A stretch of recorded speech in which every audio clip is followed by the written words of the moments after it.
Welcome back to AI Search, the podcast about ML and AI in every industry. I'm so excited to have Mario Brčić with us here today from FAIR to talk about his experience at the university and also in the industry. Welcome, Mario. How are you feeling today? Oh, hi, Tanya. It's nice to meet you, finally. I'm fine. I'm glad to be here and to talk about AI. Yeah. So tell me a little bit about your experience at FAIR, at the faculty, and what you're doing with the students right now. Well, it's classified, but I started a long time ago in AI. I was actually doing something quite manual, software generation. Mm-hmm. And at that time, a long time ago in 2008 or something like that, it was pretty manual work because you would make templates and everything. And I felt desperate to have to do that for my thesis.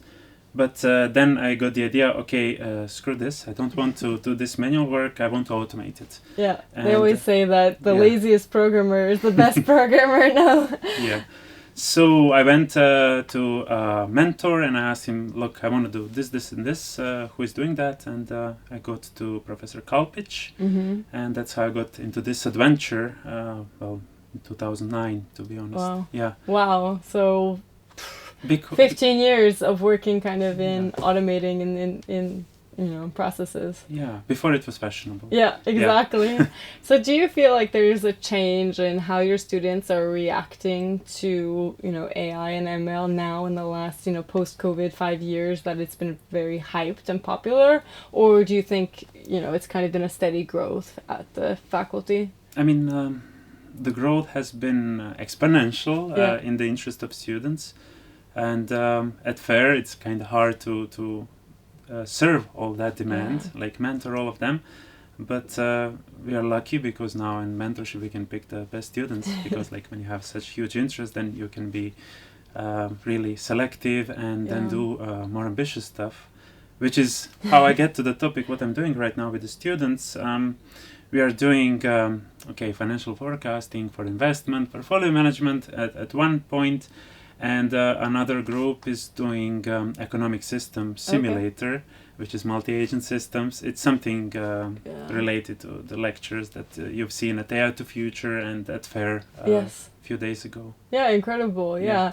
And do you feel like there's an excitement from the students? Are they excited to create these kind of solutions, or is it something just like another project? Mm-hmm. It's complicated because at first when I tell them about the idea, they don't, it's kind of abstract to them, and it's like, for me it's common knowledge, and then I don't say as many details. But today we had sessions. Mm-hmm. We got into really every detail of it, how I see it, and they got immersed and they like it.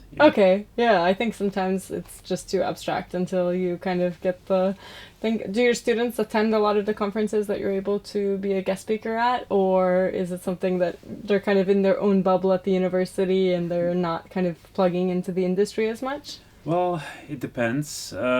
This year we went to Malta with a few students. They did some analysis of EEG recordings, and they presented the findings there with a poster. I think 4 students went. Cool. It was the first time, but in the future I will be aiming that much more. And regarding the industrial conference like AI to Future, I think there was at least one of my students there. Good. That's nice to hear. I mean, I think that Croatia is a small country, but we're very strong in AI and ML. Like, our engineers are quite strong as far as the ones I've been able to work with.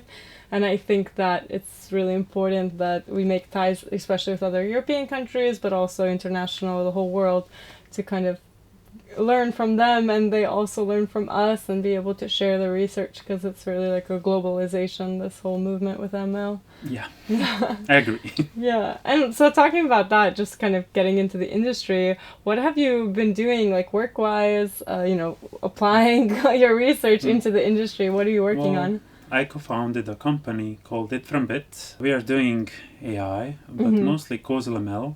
It's business-oriented systems, and in business you don't like correlative thinking.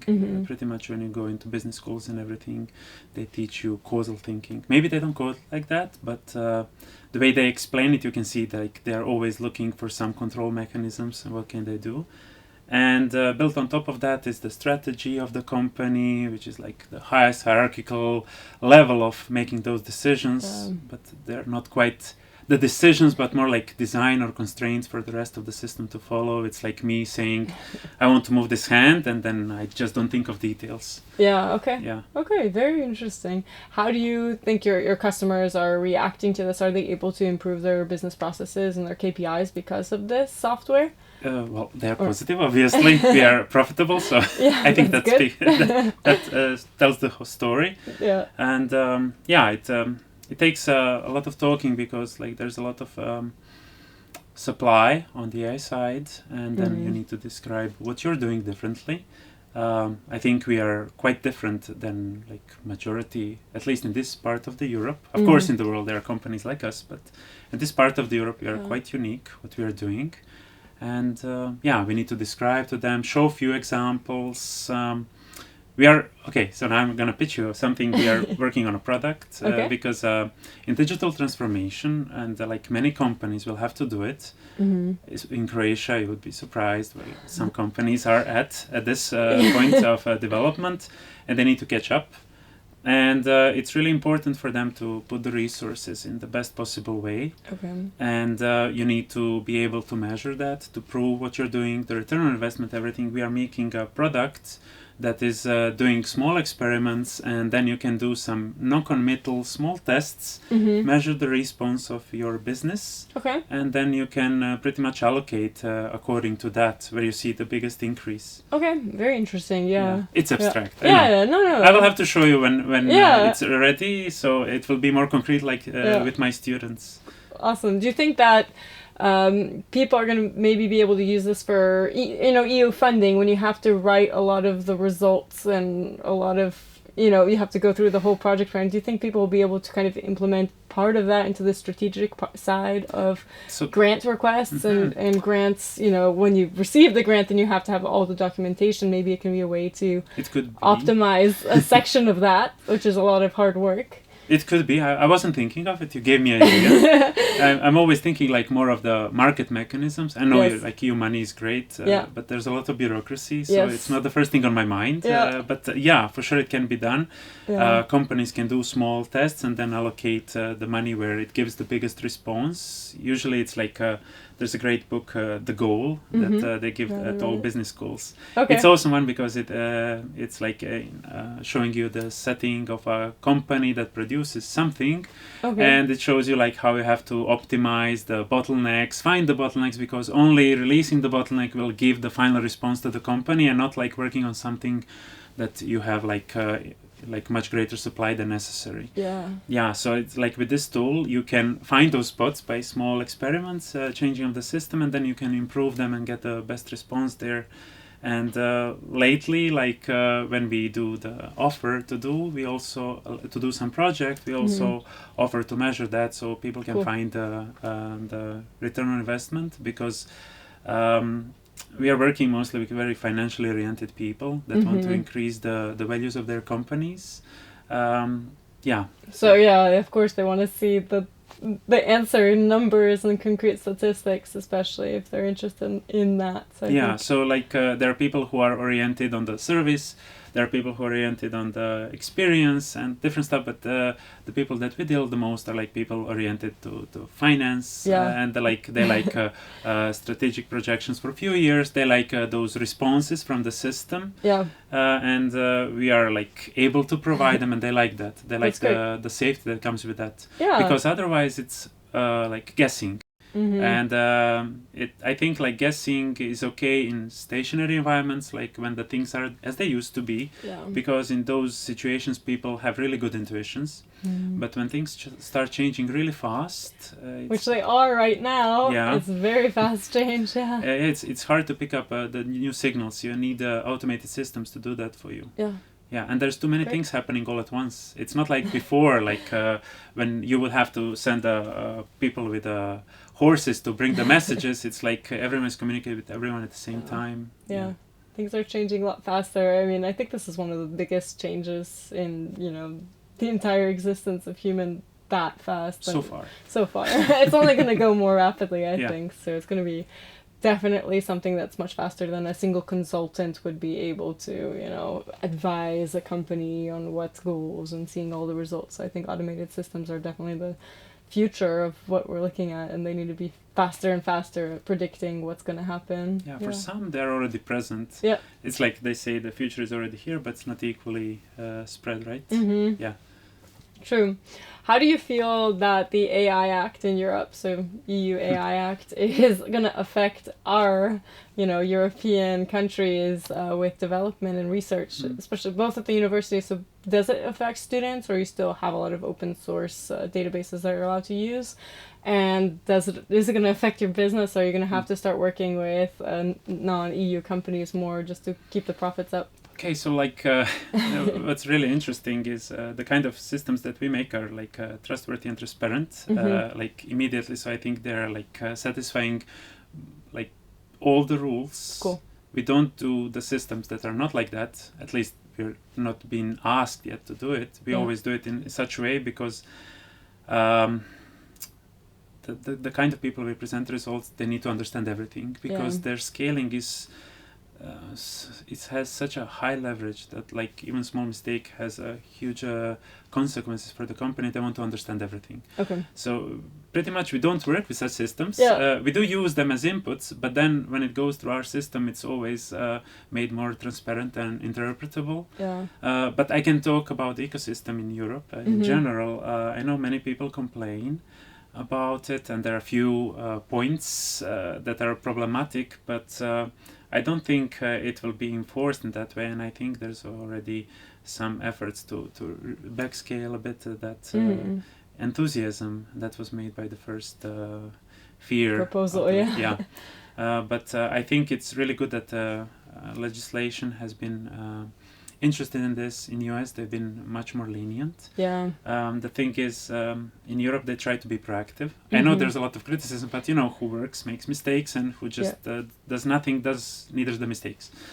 And it's proactiveness is good. Usually legal system is a bit lagging behind the tech, and it's going to be more problematic as the technology is going faster and faster to track it. I think legal system is going to have to become much faster in order to be able to provide the services and the safety to people. But it has to. There's basic dilemma in machine learning. It's called exploration dilemma, and the legal system has to be really careful about it. Maybe we can optimize that. I mean, not automate it completely, but help. Yeah. Because you have to trade off risks, upsides and downsides, and if you don't risk at all, you will just not discover the good stuff. Also, you will avoid bad stuff, but in the end, the environment, those who are more risk-taking will just drift away from you, and where you will be, what sometimes used to be safe and nice and cozy will not be so anymore. Yeah. Well, you've mentioned a lot about, accelerating, how we're accelerating this development and everything. What do you see in the next decade? Where are we going? What do you think? Well, there's gonna happen many of things. I think that there's a high chance within the next 10 years that the AI is gonna achieve the human level capabilities. Maybe not completely in all regards, but in all those that economically matter. And we're gonna have a lot of benefits at the end. When we get to the stationary. When all the changes play out, I think it might be good. There's a high chance for that. But transition till then, I think that governments will need help. Companies will somehow manage. They always do. Okay, some fail, some succeed, some grow. Some pop up, and it's gonna be okay, I believe. But governments really need help. And to be honest, entrepreneurs can say many things, but none of them gave good proposal for the governments how to solve this. You've seen Dario Amodei from Anthropic and Sam Altman writing their visions for the future, and they gave only technological vision and visual thinking, but neither of them gave some proposals for how the governments are supposed to solve those issues. So they do need help, and I'm willing to help if necessary.